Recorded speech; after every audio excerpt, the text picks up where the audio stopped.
After several hundred years, there was no sign of Veldanova's return. Feldway wondered why. Then a thought occurred to him. Could it be that Veldanova has abandoned us?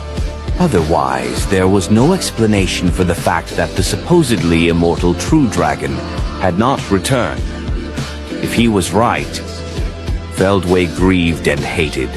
Humans on Earth, no, not just humans, but elves, dwarves, beastmen, and even Majin. He hated all demi-humans, that is to say, all of humanity. So he wanted to destroy them. The people who took Veldanova from us don't deserve to live.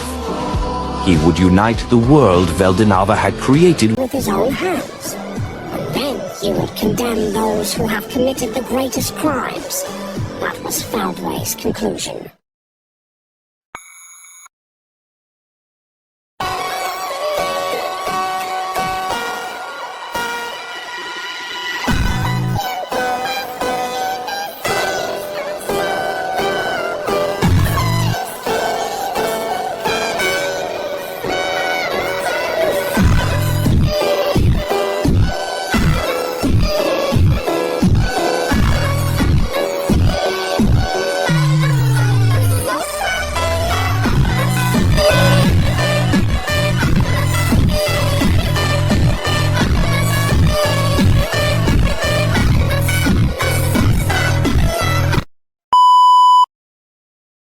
And then he met the creator of this world, the supreme and most powerful being.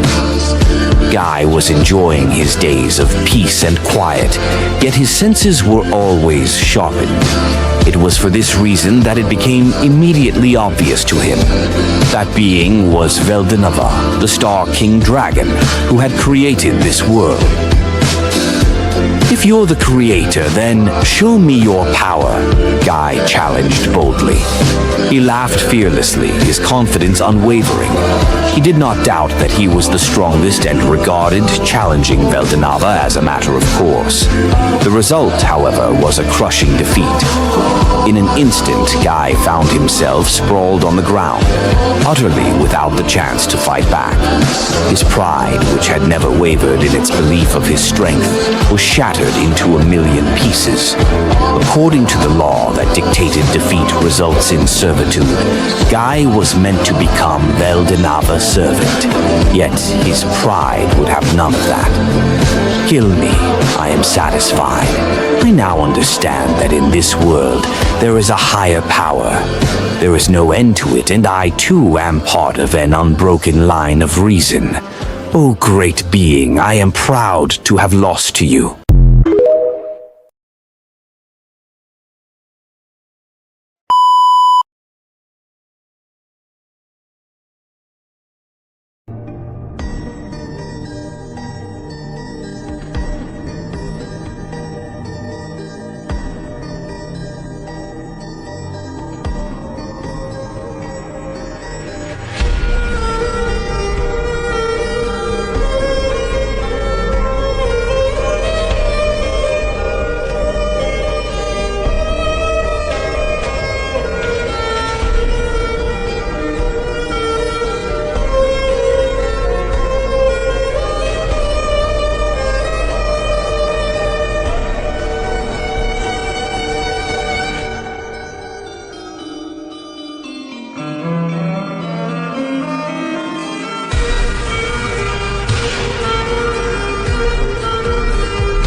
I have made sure the world will progress without me, and even in my absence, they can fend for themselves.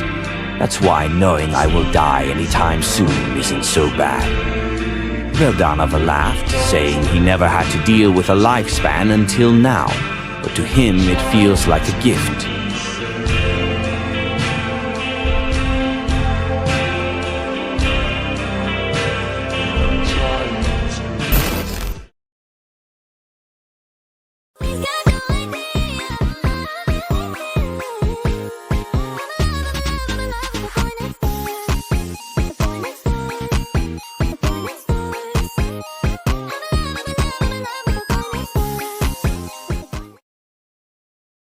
In the world of Tensida, there exists an absolute unbendable rule. One that not only surpasses the very laws of nature, but also bypasses their very purpose completely.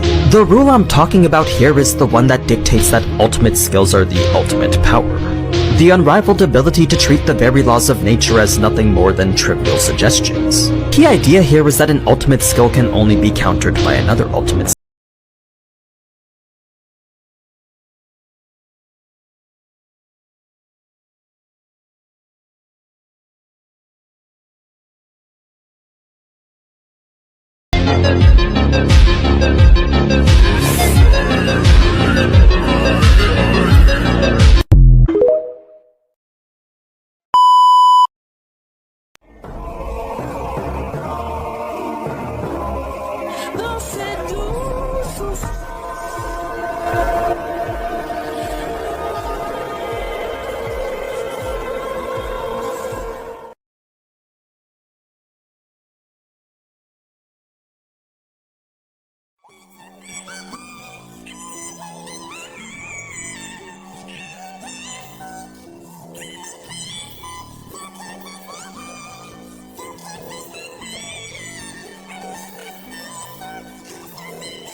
This colorless, wide-open space doesn't make sense to me, even if it's called the end of time and space.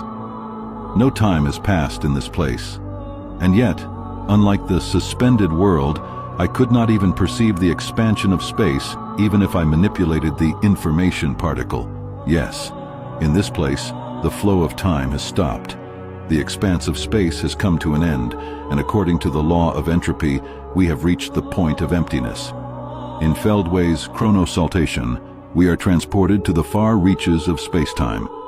There, the life of the celestial bodies had long expired, but the world had not yet collapsed. I assume that Feldway's power was limited to destroying the cardinal universe.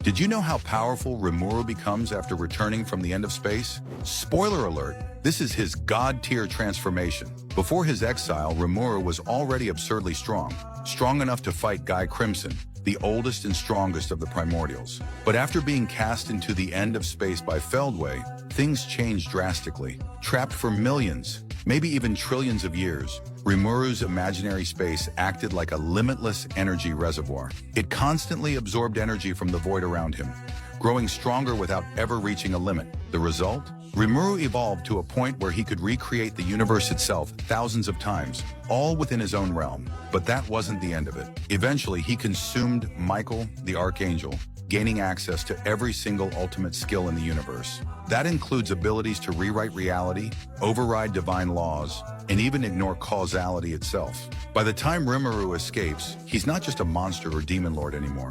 He's a cosmic anomaly, a god who has surpassed every concept, including time, space, and death. Azathoth, God of Void, is one of Rimuru Tempest's ultimate skills, and the strongest ultimate skill in Tensura. With this skill, Rimuru has complete control over space-time. It was created by Ciel, combining the ultimate skills, Beelzebub and Raphael. The ultimate skills, Eldora and Valkyrie, were also merged with it.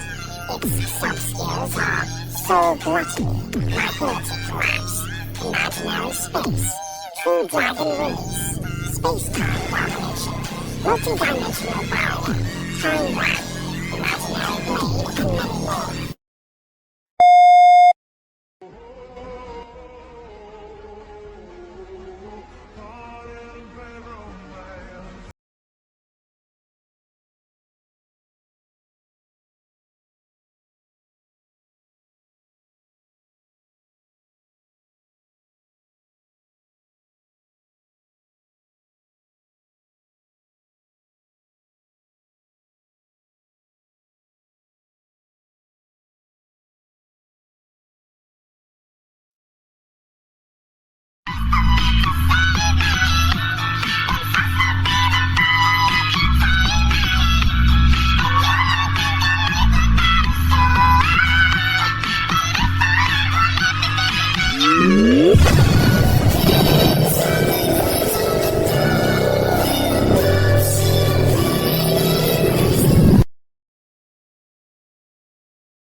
And